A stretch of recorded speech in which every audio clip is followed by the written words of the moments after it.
সবাই বলছো না প্রোফাইল রিচ ডাউন হয়ে যাচ্ছে। তো আজ যেটা আমার মনে হলো এটা সত্য, সেটাই আজকে আমি তোমাদের সাথে শেয়ার করতে চাই।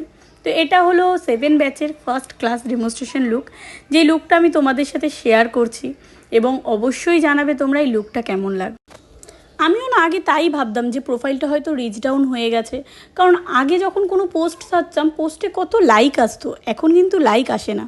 কিন্তু তারপরে যখন আমি বিষয়টা দেখলাম যে আমি সেম ভিডিওই বা ফটো যখন আমি স্টোরিতে দিচ্ছি তখন আমার ভিউজ বা তখন আমার লাইক বেশি পড়ছে, কিন্তু সেটাই যখন পোস্টে করছি ভিউজ কিন্তু হচ্ছে। আমি যখন রিলস ছাড়ছি ভিউজ দেখছি হচ্ছে 1000 ভিউজ, কিন্তু লাইক পড়ছে 70-80টা। তার মানে কি হচ্ছে যে মানুষ তোমাকে দেখছে কিন্তু তারা লাইক দিচ্ছে না। সেটা অনেক কারণেই হতে পারে। কারোর হয়তো আমার ভিডিও ভালো লাগছে না, আমার কাজ ভালো লাগছে না, কারোর হয়তো টাইম হচ্ছে না, আবার কেউ ভাবছে তাদের একটা লাইকে আমি হয়তো সেলিব্রিটি হয়ে যেতে পারি। তো এটাই হলো তাদের ধারণা। এখানে দেখবে সবার প্রোফাইলেই, আমাদের ফেসবুক প্রোফাইলে বিশেষ করে আমাদের কাছের মানুষের থেকে দূরের মানুষের সংখ্যা বেশি। কাছের মানুষ আছে আত্মীয় স্বজন, বন্ধু বান্ধব, আমরা কিন্তু ভালোবাসা বেশি পাই দূরের মানুষের কাছ থেকে। কিন্তু ভিডিও কি কাছের মানুষের কাছে পৌঁছচ্ছে না? তাদের কাছে আগে পৌঁছচ্ছে। ভিডিও কিন্তু তাদের কাছেই আগে পৌঁছয় বা পোস্ট, যারা আমাদের দেখছে, যারা আমাদের দেখতে ইন্টারেস্টেড হচ্ছে, যারা আমাদের সার্চ করছে, কিন্তু তাদের কাছ থেকে আমরা কোনো লাইক বা কোনো কমেন্ট কিছুই পাচ্ছি না। সেটা হয়তো খুব কম মানুষের কাছ থেকেই আমরা পাই। তো আমরা এটা বলবো যে প্রোফাইল রিচ ডাউন হচ্ছে বলে নিজেরা কখনো আপসেট হয়েও না।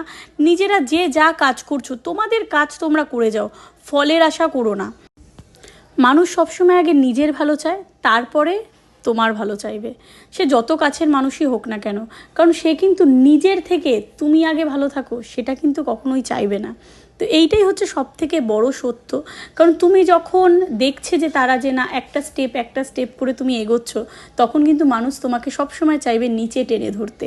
তো এটাই হচ্ছে রিচ ডাউনের মেন উদ্দেশ্য, বা তুমি বলে থাকো সেটা আমার মনে হয়। কারণ একটা ভিডিও যখন একজনের কাছে পৌঁছচ্ছে, সেটা যখন সে লাইক বা কমেন্ট করছে, তারপরে সেই ভিডিওটা আরও 2-5 জনের কাছে পৌঁছচ্ছে। কিন্তু তার কাছে যখন পৌঁছচ্ছে, সে যখন সেটাতে কোনো রিয়্যাক্ট বা কিছুই করছে না, তখন কিন্তু ভিডিওটা আস্তে আস্তে অন্যের কাছে যাওয়া স্টপ বা বন্ধ হয়ে যাচ্ছে। সেই কারণে তুমি ভাবছো যে তোমার ভিডিওতে 400-700 ভিউজ হচ্ছে বা 1000 ভিউজ হচ্ছে, এর থেকে ভিউজ ওপরে উঠছে না। তো আমার যেটা মনে হলো এটাই আমি বললাম। তো কথা বলতে বলতে আজকের লুকটা তোমাদের সামনে আমি রেডি করলাম। তো তোমরা অবশ্যই জানাবে যে এই লুকটা তোমাদের কেমন লাগে। যারা আমাকে ভালোবাসো অবশ্যই তোমাদের ভালোবাসা দিও, তোমাদের সাপোর্ট করো, আর এইভাবেই তোমরা পাশে থেকো।